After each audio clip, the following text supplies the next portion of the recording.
નમસ્કાર મિત્રો, આપ સભીને મારે બે હાથ જોડીને વિનંતી છે કે નાવદરા ગામના બાપા છે. આ બાપાની પરિસ્થિતિ એટલી બધી ખૂબ જ નબળી પરિસ્થિતિ છે અને બાપાને પણ ખૂબ જ બીમારી છે, અતિશય બાપા ખુદ પણ પીડાય. મિત્રો જોઈ શકો છો આપણે ઘરની પરિસ્થિતિ કેવી છે અને કઈ હાલતમાં છે એ તમે ખાલી જોજો, બરાબર.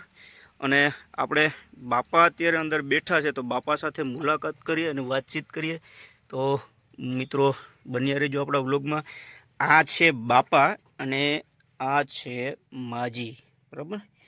આ તેઓનું ઘર છે મિત્રો. ઘરની હાલત તમે જુઓ, એટલી પરિસ્થિતિ બહુ જ ખરાબ પરિસ્થિતિ છે કે આપણે એ ઘરની હાવ ઊંચાઈ જોઈએ તો બતાવું છું કે હું ખુદ ઊભી શકતો નથી. એનું કારણ છે કે જો આમ ઊભો થાવ તો એ અડી જાય છે. આ એવી પરિસ્થિતિમાં છે કે જે ઘરની અંદર પણ આપણે વાકે આવવું પડે છે મિત્રો. તો ખાસ કરીને આપણે બાપા પાસે પહોંચી ગયા છે અને આ છે બાપા. આપણે બાપા, તમારું નામ શું છે? નારાયણભાઈ. નારાયણભાઈ, બરોબર. નથુભાઈ રાઠોડ. રાઠોડ. ગામ કયું તમારું? નાવદરા. નાવદરા. અને નાવદરા કયા તાલુકામાં આવેલું છે? વેરાવળ તાલુકો. વેરાવળ તાલુકાના નાવદરા ગામમાં બાપા રહે છે. અને બાપાનું નામ શું છે બાપા? પાછું એકવાર કહી દો પબ્લિક. નારાયણભાઈ નથુભાઈ રાઠોડ. નારણભાઈ નથુભાઈ રાઠોડ, કે જેઓ ઘણા સમયથી ગરીબ પરિસ્થિતિમાં જીવે છે મિત્રો. આપ જોઈ શકો છો આ છે તેમના દીકરા જે માનસિક રીતે અસ્થિર છે. ભાઈનું નામ શું છે? પરબત. પરબતભાઈ છે. એ કેટલા વર્ષથી આવી પરિસ્થિતિમાં છે બાપા? 15મું વર્ષ. 15 વર્ષથી. મિત્રો એક વ્યથા, બાપની વ્યથા શું છે એ તમે જોજો. 15 વર્ષ ટૂંકમાં શું કહેવાય કે માનસિક રીતે અસ્થિર છે. તેઓનું સંતુલન નથી કે તે શું કરે છે એ, બરાબર. તો આ છે માજી. તમે જોઈ શકો છો મિત્રો, અત્યારે જમવા માટે માજી ખાલી કોબીનો સલાડનો સંભારો બનાવીને તે લોકો ખાય છે. કેમ કે જો અત્યારે બકાલામાં અને શાકભાજીમાં એટલી મોંઘવારી છે કે તેઓ લઈ નથી શકતા. પરિસ્થિતિ એવી નથી મિત્રો. જોજો તમે જે પ્રમાણે જીવો છો એવી પરિસ્થિતિ અત્યારે હાલમાં આ બાપાની નથી. એટલે તે લોકો ખાલી કોબી. મિત્રો વિચારજો, તમારામાં દયા આવતી હોય તો વિડીયોને શેર કરો કે જ્યાં સુધી ખજૂરભાઈ સુધી ન પહોંચે ત્યાં સુધી આ વિડીયો રોકાવો ના જોઈએ, બરાબર. બાપા, તમે આવી પરિસ્થિતિમાં કેટલાક વર્ષોથી જીવો છો? આ પરિસ્થિતિમાં આપણે 45-46 વર્ષથી.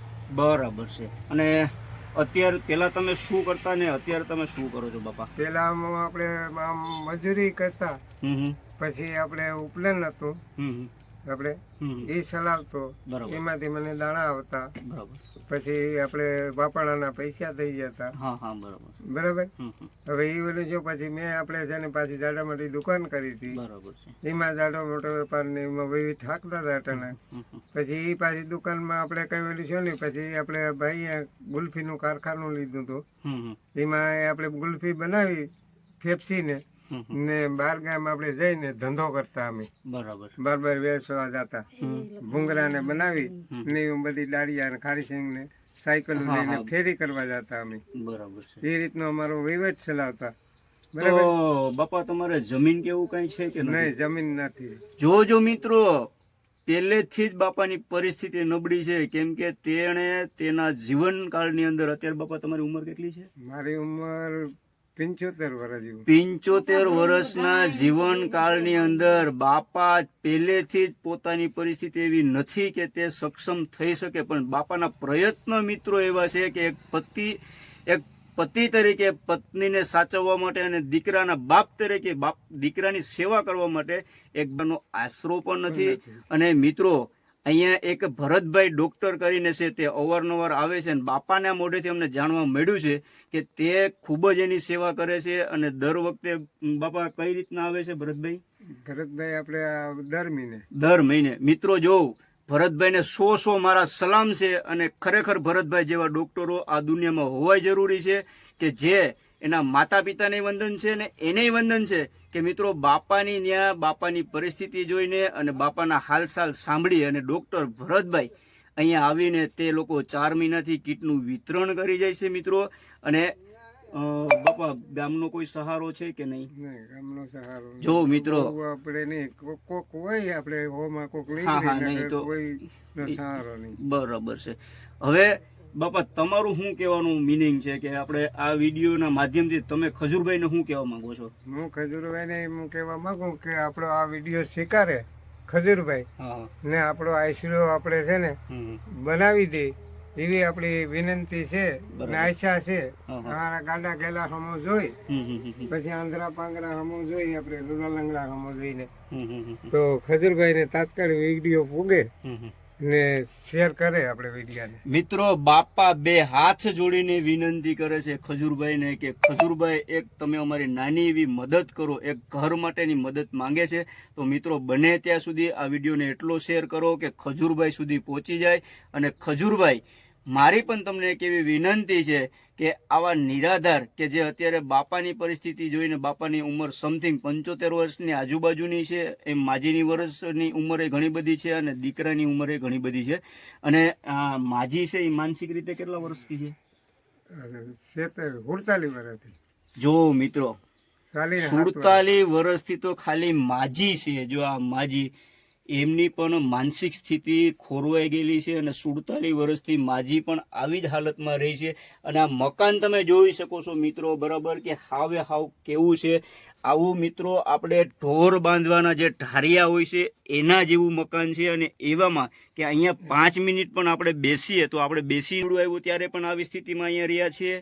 એ પછી અત્યારે એટલો વરસાદ પડે છે ચોમાસા દરમિયાન, છતાં પણ આવા પરિસ્થિતિ, આ મકાન તમે જોઈ શકો છો મિત્રો, આવી પરિસ્થિતિમાં બાપા રહે છે. અને આ દીકરાને અને તેમના પત્નીને એ લોકો બધા 3 જણા એક નાની એવી ઓરડીમાં મિત્રો રહે છે. તમે જોઈ શકો છો માથે પતરા છે, આ બાજુની સાઈડમાં આવી રીતના છે મિત્રો, તમે જોઈ શકો છો, બરાબર.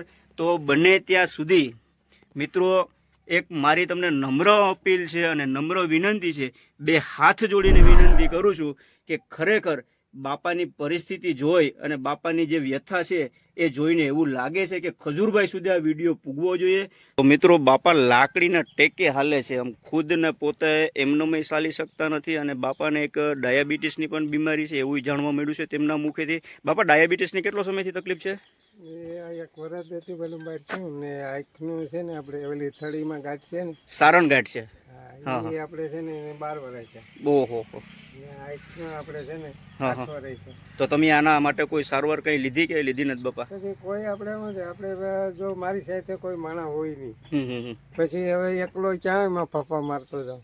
જો મિત્રો બાપાની પરિસ્થિતિ અને બાપાનું વર્ણન એવું કહેવા માંગે છે કે એમની પાસે રૂપિયા ન હોવાને કારણે તે પોતાના શરીરનું પણ કંઈ કરી શકતા નથી, દવા લઈ શકતા નથી. તો મિત્રો બને તો આ વિડીયોને એટલો શેર કરજો કે ખજૂરભાઈ આ બાપાની વેદના સાંભળી અને આપણે પાછી મુલાકાત ન લઈએ બાપાની, ત્યાં સુધીમાં ખજૂરભાઈ અહીંયા આવી અને મકાનનું કામ ચાલુ કરી દે અને બાપાની વ્યથા છે તે સાંભળે એવી મારી તમને હાથ જોડીને મિત્રો વિનંતી છે. જય માતાજી, જય ભારત, વંદે માતરમ.